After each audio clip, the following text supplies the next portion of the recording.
Duża rodzina jest naturalna i jest po prostu pełna radości. Łe, to nie fair! Dlaczego oni mogą oglądać film o 20, a my musimy iść spać? Dobra.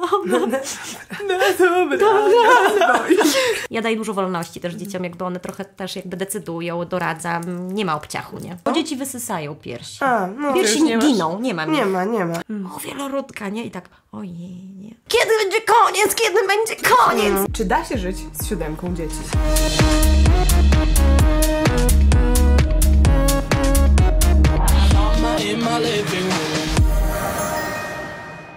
Dzisiaj mamy kolejny odcinek gościnny. Przyjechała do nas Agnieszka, która pod swoim dachem, oprócz siebie i męża, ma 7 swoich dzieci. I w dzisiejszych czasach ja mam 2, chłopca i dziewczynkę, i kiedykolwiek spotykam kogokolwiek na ulicy, mówię: o, jak wspaniale, wszyscy są w domu, parka, ale się udało. No to co, biznes dzieciowy zamknięty. I kiedy ja mówię: nie, w sensie my chcemy mieć więcej, to wszyscy: co? Ale po co? Ale nie rozumiem. Ale co, przecież no chłopak, dziewczynka, czego chcesz? Po co więcej dzieci? No właśnie. Jak to jest? Czy da się? Czy w ogóle, czy to w ogóle, czy to się opłaca? Na pewno się nie opłaca. Chyba że w przyszłości. Jak to jest z 7 dzieci? Jest cudnie. No to jest cudnie. Znaczy, duża rodzina to jest dużo radości, nie? Ty masz 2 i wiesz, ile masz radochy z tą 2 dzieci. To ja mam razy więcej. O 5 razy więcej, nie? I o to chodzi, nie? I jakby od tego zacznijmy, nie? Że duża rodzina jest naturalna i jest po prostu pełna radości. A czy tak było zawsze, że wiedzieliście, że będziecie mieli dużą rodzinę? No coś ty. Ale wstępne założenie było jakie były wstępne właśnie? Znaczy ja jestem sama 4 w rodzinie, więc to już jakby jestem przyzwyczajona do tego, że mam braci i mam siostrę, tak? Bo mam akurat 2 braci i siostrę i to uważam, że to jest w ogóle idealne takie połączenie, bo masz jakby kontakt od najmłodszych lat z obiema płciami, tak? Wiesz, jak to jest mieć siostrę i mieć brata. I zawsze gdzieś tam w głowie mi kołatała taka myśl, że dobrze by było mieć dużo dzieci, ale nie myślałam nigdy o tej granicy, ile to znaczy dużo, tak? Bo już wtedy wydawało mi się, że 3 to jest dużo, 4 to jest dużo, tak? Jakby. I też jak się dzieci pojawiało, to też tak uważałam, że tak jest, nie? Że jakby pierwsze dziecko to w ogóle, to wiecie jak to jest? To jest dużo, nie? Bo to jest w ogóle skok z bungee bez w ogóle bungee. Potem masz drugie dziecko, które już jest jakby trochę jesteś taka obtrzaskana, wiesz co to jest kolka, wiesz co to jest pielucha i generalnie mniej więcej wiesz co jak, no ale nadal jakby to jest kolejna osoba, ty musisz wygenerować więcej czasu, pozbyć się trochę egoizmu, nie? Bo to jest tak naprawdę pytanie o wielodzietność, to jest właśnie to, nie? Na ile ty jakby jesteś w stanie zrezygnować z siebie, ale wiecie, te rezygnowanie z siebie, nie wiem, czy się dobrze też rozumiemy, no bo to rezygnowanie z siebie tak naprawdę ubogaca, nie? To jest, znaczy ja tak uważam, że ja jakby można myśleć o sobie non-stop 24 godziny na dobę i być nieszczęśliwym, a można myśleć o innych i nie mieć sekundy dla siebie i być super szczęśliwą osobą. Nie powiem, że tak jest, bo ja o to się staram, ale chciałabym, żeby tak wyglądało moje życie, nie? Więc też tak naprawdę kolejne dzieci, które się pojawiały, to było takie obcinanie też mojego egoizmu. Czyli tak naprawdę każde kolejne pojawiające się dziecko to była po prostu decydujemy się na kolejne dziecko, tak, decydujemy się na kolejne dziecko, tak, i już mamy 4, mamy 5, mamy 6, mamy 7. Teraz jesteśmy na tym etapie, że mamy 7 i najmłodsze moje dziecko ma 3,5 roku. I trzeba by jakieś małe. Nie wiem, znaczy wiecie co, małe są fajne. Ja już teraz tak patrzę, nie, naprawdę, nie poważnie. Małe patrzę, że jest fajne i że tak naprawdę też trzeba jakby, wiecie, też z mężem o tym rozmawiać, być gotowym tak psychicznie, czy mam siłę na to, fizycznie, czy mamy siłę na to, trochę też materialnie, żeby no, łatwo zrobić i urodzić, tak, przynajmniej w naszym przypadku my jakby mamy łatwość taką.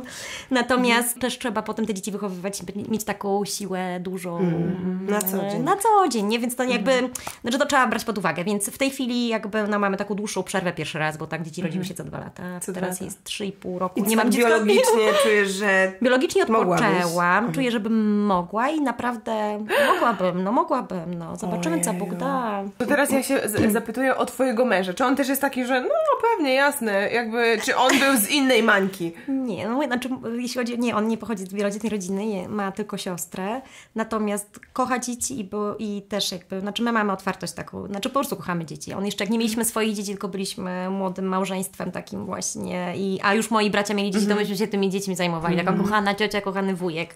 Więc to po prostu tak jakoś było. Znaczy wiedzieliśmy, że będziemy mieli dzieci, że będziemy super rodzicami.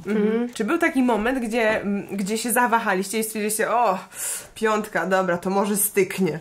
Wiesz co, te momenty są, wydaje mi się, to nie można tak powiedzieć, że jakbyś taki permanentny moment, że ja już wiesz, koniec, już po prostu, nie wiem, bo to by chyba była jakaś depresja, jakiś taki stan, na pewno po każdym porodzie, no pewnie też to przeżywałyście, to zawsze tak, kiedy kolejne, no to ja wtedy zawsze, weź mi, nie mów mi. Znaczy ja miałam mocny spadek taki zawsze hormonalny, bo mnie zawsze po porodzie, poród był euforyczny, piękne dziecko, najpiękniejsze w szpitalu, w ogóle na świecie, a potem po prostu 2 tygodnie takiego lekkiego baby bluesa, więc tak naprawdę no to jest ciężkie, nie? Tak jakby do przeżycia. I ja wtedy zawsze w tym momencie przez 2 tygodnie sobie myślałam, co ja zrobiłam, nie, już teraz sobie nie poradzę, nie? I na pewno już teraz to sobie nie poradzę. Ale to jest kwestia takiego, wiecie, cierpliwości, spokoju, przeczekać tego męża, który też patrzy na ciebie, poradzi, tych właśnie biegających małych dzieci, które po prostu są lekko w tym momencie też zmieszane, no bo pojawia się nowy brat, nowa siostra i jest taki moment chaosu, kiedy jesteś zmęczona w tych hormonach i starasz się właśnie jakoś ogarnąć tą rzeczywistość, to było takie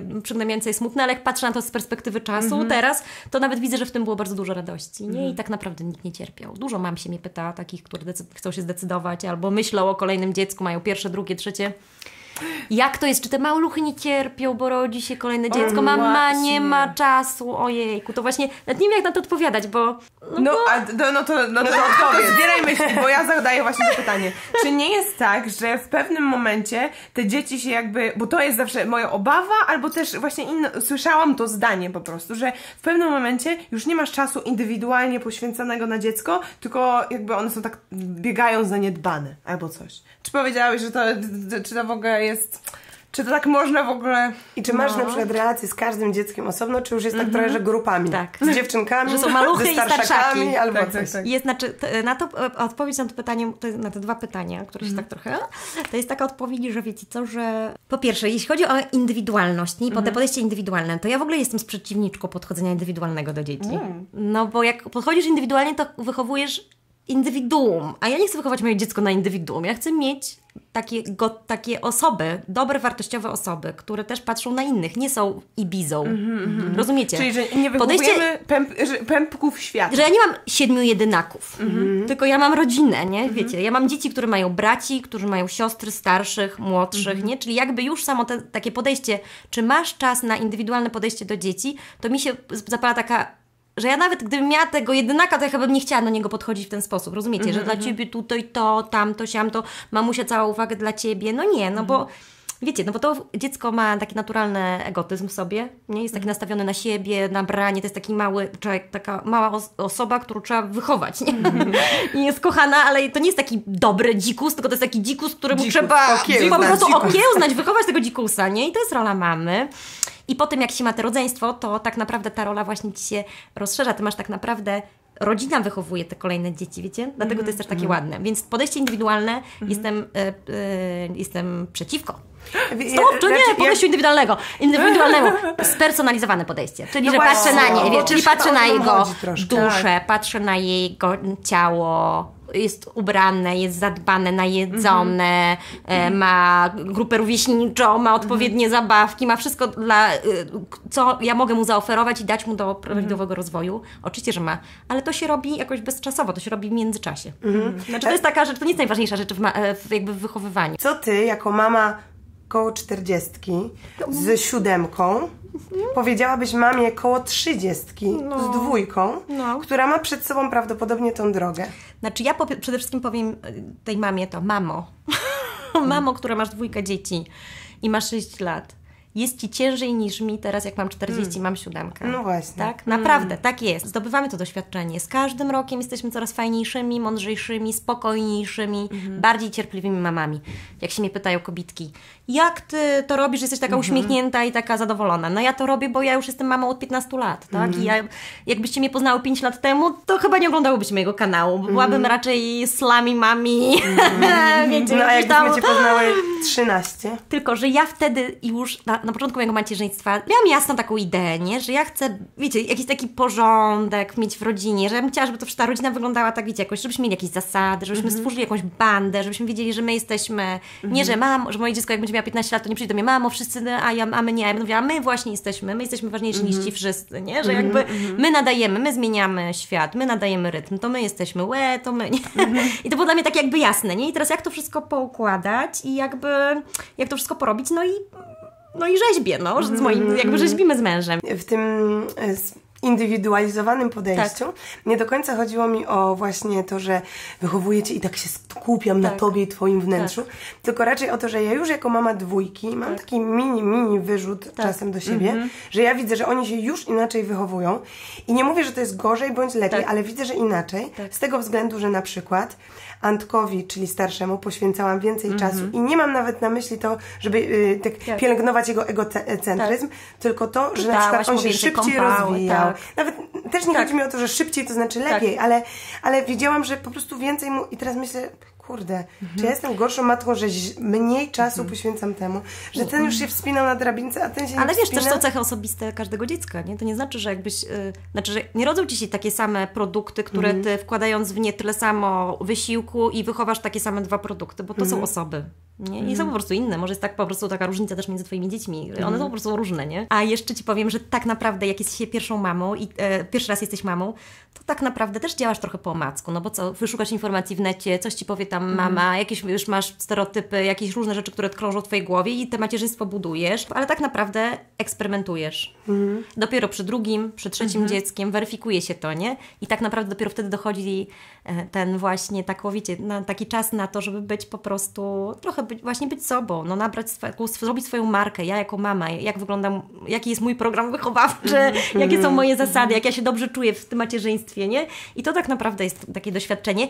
I jak ci się rodzi dziecko trzecie, czwarte, to ty już jesteś naprawdę doświadczoną mamą też pod tym względem, nie? I znowu masz dziecko, ale już wiele rzeczy po prostu idzie, co nie znaczy, że te dzieci, które rosną, to też przed tobą są nowe wyzwania, tak? Bo masz, do tej pory zajmowałaś się dziećmi do 3 roku życia, które pełzają i mniej więcej, tak? A teraz na chwilę masz nastolatki albo właśnie, nie wiem, pierwsze miłości, zawody i takie różne rzeczy. Ja tam chyba w ogóle nie chcę dotrzeć, mam wrażenie.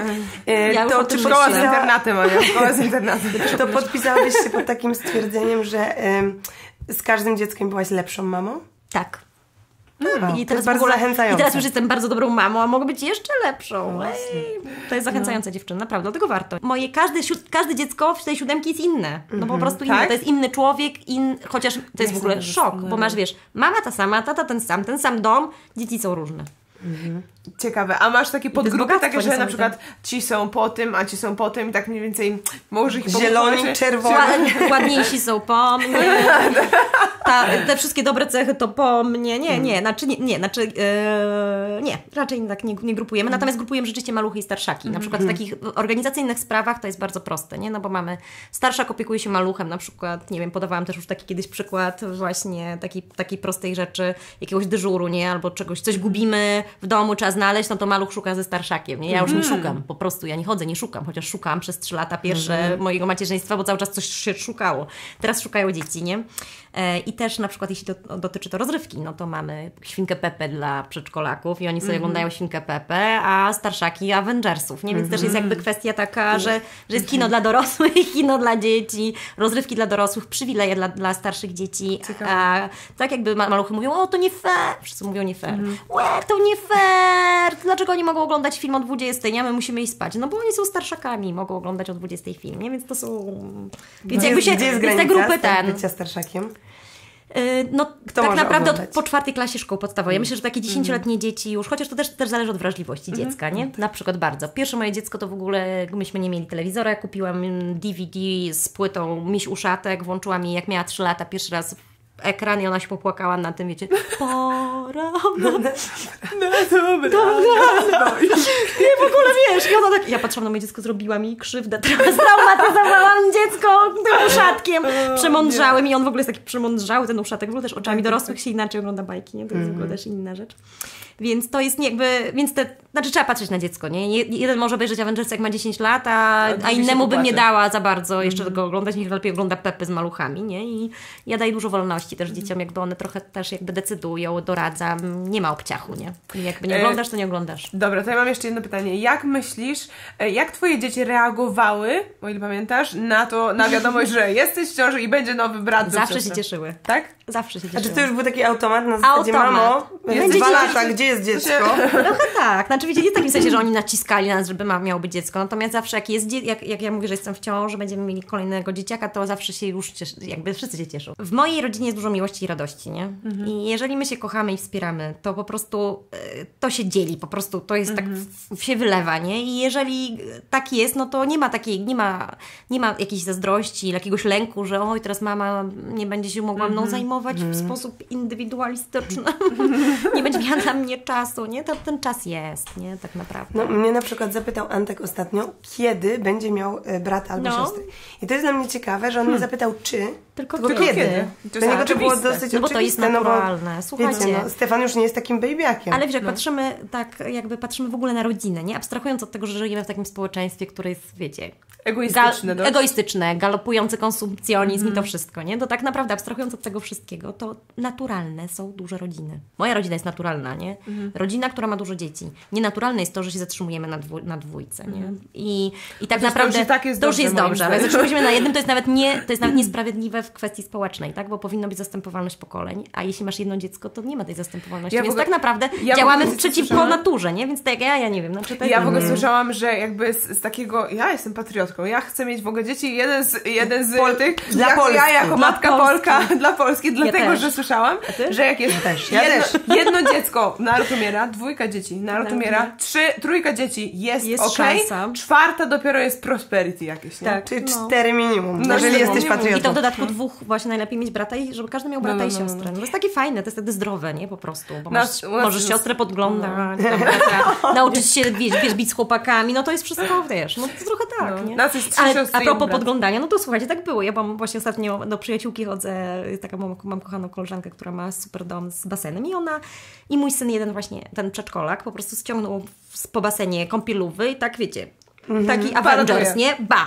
A one, te dziewczynki, które tam były, jej córki, najpierw pisk, a potem śmiech. Ten cię zaczerwienił, wiesz, od razu się nauczył, że to jest jednak dyskretna sfera intymna i że jednak powinien po prostu się... I to bardzo dobrze, to mu dało jakby takie życiowe doświadczenie. I ja mu tłumaczyłam, wiesz, bo one nie mają brata i one nigdy nie widziały tych sfer intymnych u chłopców i on wtedy taki był zadowolony, że ma brata, ale też był taki, wiecie, że one są takie, one się śmiały z niego wprawdzie, ale one mają jakiś problem, bo nie mają brata. Nie? Ale to jest ciekawe, ja o tym nie myślę, bo mam 2 i różne płcie, więc Eunika jakby od zawsze wie, co jest co, bo oni się kopią razem, 2 lata, więc to nie ma żadnego... I ona jakby, ona to było dla niej tak ważne, żeby ustalić, co się dzieje, nie, że pipi, że to jest chłopak, ja, że coś innego, dobra. U nas to z 1,5 miesiąca trwało, że my codziennie o tym rozmawialiśmy. Świetnie. Ja też mieliśmy takie rozmowy przy stole często właśnie. No dobra, to poród. Czy I porody są kobiety lżejsze z czasem? Czy ciąże są lżejsze z czasem? Czy ty jeszcze się nie rozsypałaś? Znaczy jest taki, wiecie... Czy to już jest tak, że kichniesz przy 7 i robię siusiu? To nie, raczej myślałam odwrotnie, że kichniesz podczas porodu i już radzę. Też nie.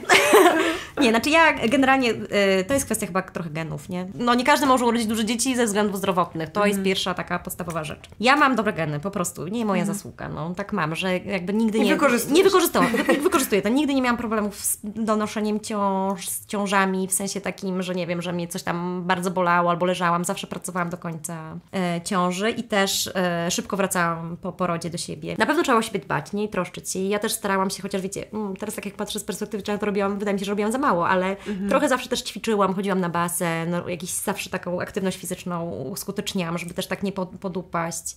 No trochę boli cię kręgosłup, no bo dźwigasz, myślę, że nawet nie może od tych ciąży, ale w ogóle od tego dźwigania. Teraz po 7 ciąży trochę właśnie musiałam się wziąć za siebie w takim sensie, bo też jakby ta miednica, nie wiem, czy tak wchodzi w takie szczegóły? No mów. Miednica ma wiązadła.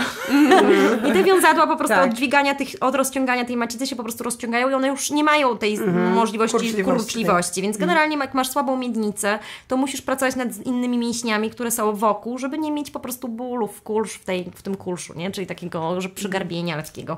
Więc ja sobie zrobiłam rehabilitację i zachęcam kobiety, żebyście dbały o siebie, no nawet po pierwszej ciąży, no po prostu, żeby takich rzeczy nie zaniedbywać, bo nie będzie lepiej, to się nie rozchodzi, to trzeba po prostu przejść rehabilitację, przećwiczyć i wrócić do formy i już, więc to się da. A ja mam taką bardzo ważną dla mnie piersi pytanie. są kłopotem. Bo dzieci wysysają piersi. No, piersi nie giną, nie ma. Nie ma. To ja zauważyłam, nie miałam, a teraz mam... Ale a zanim miałaś dzieci? Miałam. Tak? Miałam, tak. Byłam biuściasta, ale... To ty będziesz miała fajnie. Czekaj, że ja ósemkę. Ja może tak wyjdę na jakieś B, a ja wyjdę na wklęsłość. Ale wiecie, super bielizna... No tak. Mąż mnie nie kocha za biust, tylko mnie kocha za tyłek. Za moją, tyłek. za wewnętrzną. Za moją wewnętrzność. Za wewnętrzność. Mnie też. Za wewnętrzne cycki będzie mnie klęsła. Dobra, ja mam takie pytanie bardzo dla mnie ważne, z tego względu, że ja mam taką filozofię na porody i ciążę, że z każdą kolejną ciążą jest łatwiej i nie mam na myśli tego, że to już w ogóle ci nic nie boli, albo coś. Ja wiem, że pierwsza może być spoko, a o 7 fatalna cały czas żygasz. Chodzi mi tylko o to, że czy jest tak trochę, że organizm się przystosowuje, bo ja na przykład przy pierwszej ciąży przytam 36 kilo i mam wrażenie, że moje ciało po prostu tak jakby stan awaryjny zareagowało tak opresyjnie na tą ciążę. A przy drugim już nie miałam takich tam, wiecie, wysypek, nie miałam takiego tycia. normalnie. No właśnie, tak jakby normalna ciąża. No i czy tak jest trochę? Tak jest trochę.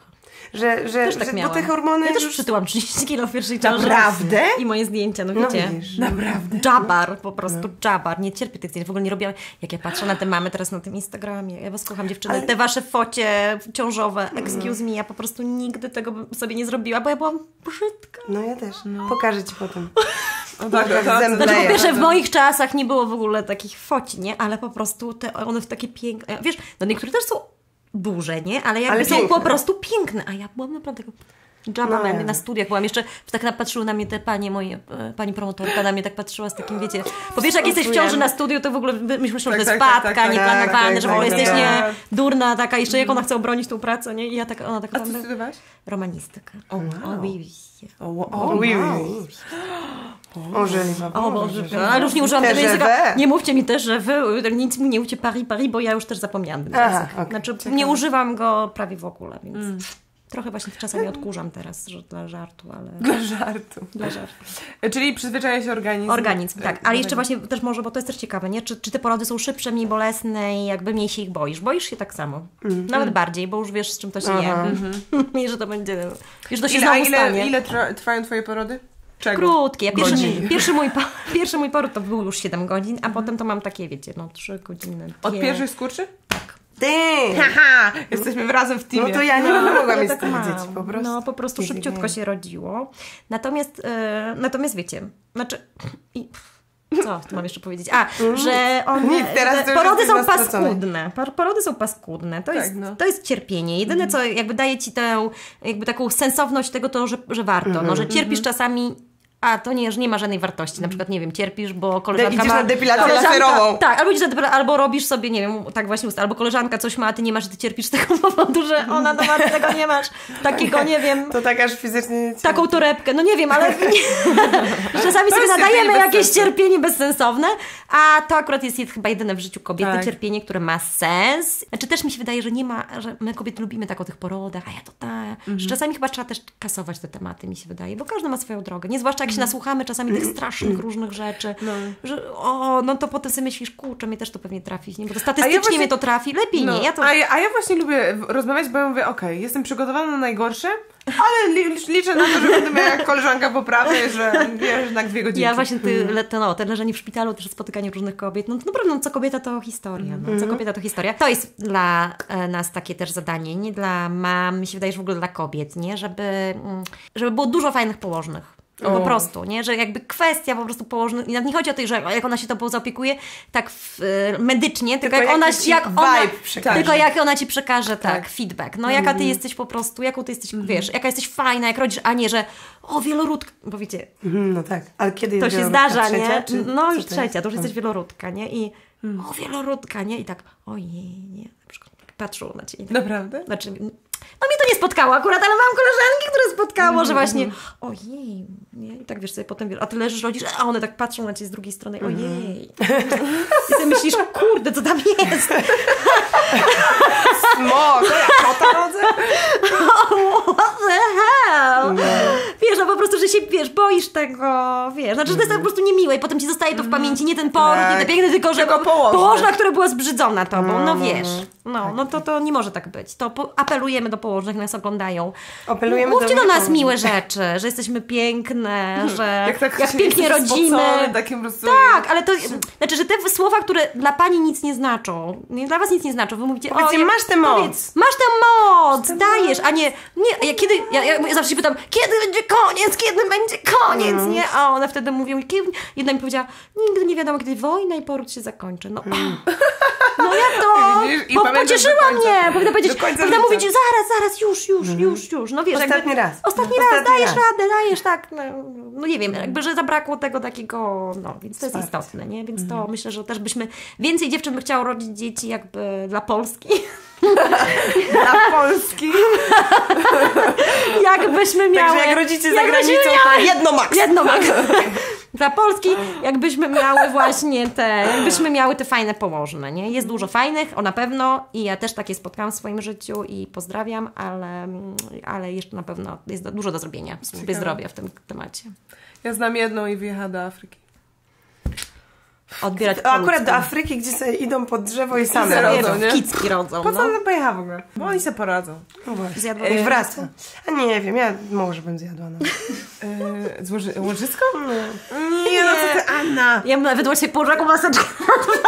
A widzisz, no. Dawaj. Ona, gdybyś tak zrobiła na porodówce, to po prostu... Ale nieprawda, bo na przykład są czasem porody lotosowe nawet w polskich szpitalach. Lotosowe? Co to tak, że rodzisz dziecko, potem rodzisz łożysko i one zostają jeszcze, i dopóki nie odpadnie ta pępowina, ja wiem. To też to są takie porody, jak nie dojedziesz do szpitala. Dlaczego też ja się to robi. Tak myślę. Ja się tak boję, jak to kalkulujesz. Bo mój drugi poród był tak szybki, że ja zazwyczaj czekam do ostatniego momentu, bo ja mówię, co ja będę w szpitalu siedziała. No. Więc ja tak mniej więcej 20 minut przed tym, jak dziecko jest na świecie, to tak dojeżdżam do szpitala. Ja się boję, że w samochodzie urodzę. To jest moja największa trauma. Urodzisz, nie przyciągaj tego. No coraz gorzej, ale wiesz, coraz sznurówki dalej. musisz mieć podobno. Sznurówki. Żeby co? Że zawiązać pępowinę. Masz sznurówkę i rodzisz. No ale jeżeli lotosowy, no to nie muszę mieć sznurówki. Nie, tak chyba musisz. Nie musisz. Bo właśnie ona przestaje tętnić sama. Cudownie, lotosowy jest dla ciebie tylko wyjście. lotosowy, zrób to. Na live'ie. Jeżeli dobijemy do 4000 subskrypcji w tym filmie, to Ola rodzi lotosową na wizji. Tak. W samochodzie. Dobrze.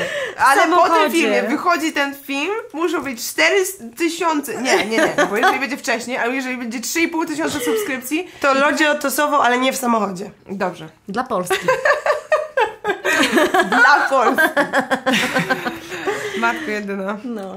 Mogłybyśmy gadać, ale kończymy. Kończąc odcinek, chciałabym się bardzo dowiedzieć, ile wśród nas jest mam, które mają więcej niż Trójkę. Czyli od czwórki... Czyli rodzina wielodzietna. No 3 plus. No 3 to jest rodzina wielodzietna de facto. No to jest tak jeszcze... Karta dużej rodziny obowiązuje. Tak, ale 3 mi jeszcze nie robi. Dobrze, jeszcze nie, to nie jest takie norma. 4 to już jest więc zgłoście się. Chcemy posłuchać. A jeżeli chcecie odwiedzić Instagrama Agnieszki, to poszukajcie Family Fun by Mom. Dokładnie. Podlinkujemy też na pewno. Natomiast ja jeszcze mam taką jedną rzecz. Że ja mam mamę znajomą, która ma 4 dzieci. I jak ona miała tą 4, to ja przestałam z nią gadać. W sensie ona miała 4, a ja miałam 1 i miałam takie poczucie, że ja nie mogę nawet się jej pożalić, wiecie, no bo co ja jej powiem, że ja jestem tak utyrana z tym jednym, to aż wstyd. I później urodziło mi się drugie i ona się już wyprowadziła w tym czasie, ja zadzwoniłam do niej i ona, i co tam? I ja tak, dobrze. Mogłabym powiedzieć dużo typu, że no trochę ciężko, ale było mi tak wstyd, bo pomyślałam sobie, co ja będę mamie 4 mówić, że mi ciężko z 2. I ja tak, A ona mówi, wiesz Ania, jak ja miałam 2, to mi było ciężko, wiesz? Ja miałam ręce pełne roboty, ja wtedy sobie nie wyobrażałam więcej, więc to jest tak, że tobie może być ciężko. Ja... Dziękuję! Więc tak chciałam właśnie powiedzieć, żebyśmy miały też takie poczucie, że super są mamy, jesteś super i jesteś dla nas takim jednorożcem, a z drugiej strony my też czasem mamy ciężko i mamy też prawo to ale wiedzieć. oczywiście, że tak. I my w ogóle jako mamy, to jesteśmy, wiecie... Jednorożcami. Jesteśmy jednorożcami, ale też przystosowujemy się po prostu tak, jak tak jesteśmy mamy elastyny do tych różnych takich, wiecie, sytuacji. No masz jedno dziecko, no to potem drugie i w końcu po prostu wszystko to ogarniasz i każda da radę mieć dużo. No mnie ta myśl taka, że z każdym kolejnym dzieckiem i każdym kolejnym rokiem jesteś jeszcze lepszą mamą i jeszcze więcej doświadczeń, jeszcze spokojniejszą, i jeszcze taką bardziej kumającą, co się dzieje, bardzo zachęca. A was? Tak. A was? Dokładnie. Oprócz tego subskrypcje i lajki i te wszystkie śmieszne rzeczy. Do zobaczenia. Do zobaczenia.